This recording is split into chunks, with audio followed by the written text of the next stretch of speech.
কাউকে কিছু বলার আগে 10 বার ভেবে নিন আপনি তাকে দেয়া কথা রাখতে পারবেন কিনা।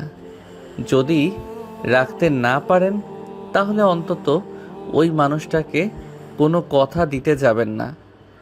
কথা দিয়ে কথা রাখার মতো মন মানসিকতা যদি আপনার ভেতর তৈরি না হয় তাহলে কাউকে কখনো কিছু নিয়ে ওয়াদা করতে যাবেন না। হয়তো আপনার কাছে সামান্য কথা দেয়া হতে পারে, কিন্তু কারো কাছে এই কথা দেয়াটাই অনেক বড় কিছু মনে হয়। একটা মানুষকে যখন আপনি কোনো কথা দেন তখন সেই মানুষটা আপনার উপর ভরসা করা শুরু করে দেয়, আপনার উপর বিশ্বাস রাখে যে আপনি আপনার কথা রাখতে পারবেন। কিন্তু যখন আপনি তার বিশ্বাস কিংবা ভরসা করার মূল্য দিতে না পারেন তখন সেই মানুষটা ভীষণ আশাহত হয়। প্রতিশ্রুতি হলো এক প্রকার ঋণ। ঋণ যেমন শোধ করতে হয় তেমনি প্রতিশ্রুতিও রাখতে হয়। প্রতিশ্রুতি যে করে তাকে সম্মান করার চেয়ে প্রতিশ্রুতি যে রাখে তাকে সম্মান করা উচিত।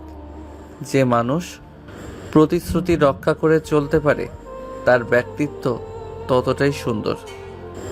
মানুষ আপনাকে ততক্ষণ মনে রাখবে যতক্ষণ আপনার ভেতর কথা রাখার মতো মনুষ্যত্ব বোধ কাজ করবে। যখন আপনার কথা আর কাজের কোনো মিল থাকবে না তখন মানুষ আপনার থেকে মুখ ফিরিয়ে নেবে। কারণ পৃথিবীর কোনো মানুষই মিথ্যাবাদীকে পছন্দ করে না। যতটুকু আপনার সামর্থ্যের ভেতর আছে কাউকে ঠিক ততটুকুই বলুন। যদি সম্ভব না হয় তাহলে তাকে বিনয়ের সাথে বলে দিন আপনি পারবেন না। তবুও কাউকে আকাশ কুসুম স্বপ্ন দেখিয়ে ওয়াদা করে কথা না রেখে আঘাত দিবেন না। এটা ভীষণ অন্যায়। কথা দিয়ে কথা রাখতে না পারার চেয়ে কাউকে কথা না দেওয়াটাই হয়তো ভালো, কারণ এতে অন্তত কেউ আশাহত হয় না, কারো কাছে ছোট হতে হয় না।